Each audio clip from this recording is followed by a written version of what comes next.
Hello అండి, welcome to my channel. ఈరోజు morning బ్రేక్ఫాస్ట్గా అయితే నేను అటుకులతోనైతే పోహా ప్రిపేర్ చేశానండి. అది మనం రెగ్యులర్గా చేసుకునే అటుకుల పోహా కాకుండా ఎగ్ పోహా అయితే ప్రిపేర్ చేశానండి. చాలా టేస్టీగా వచ్చింది, చాలా బాగుంది. ఇంట్లో వాళ్ళకు కూడా బాగా నచ్చిందండి.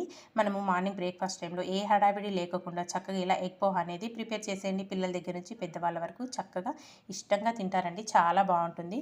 మనకి మార్నింగ్ బ్రేక్ఫాస్ట్గానే కాకుండా నైట్ డిన్నర్లో కూడా క్విక్గా అయిపోతుంది. చాలా బాగుంటుంది.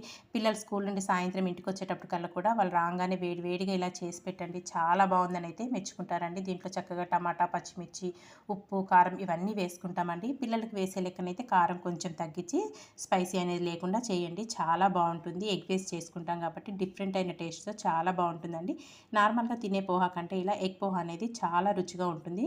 నేను ట్రై చేశానండి, చాలా అంటే చాలా టేస్టీగా వచ్చింది కాబట్టి వీడియో మీతో షేర్ చేసుకుంటున్నాను. వీడియో నచ్చితే ప్లీజ్ లైక్ చేయండి, షేర్ చేయండి, నా ఛానల్ సపోర్ట్ చేయండి. Bye bye.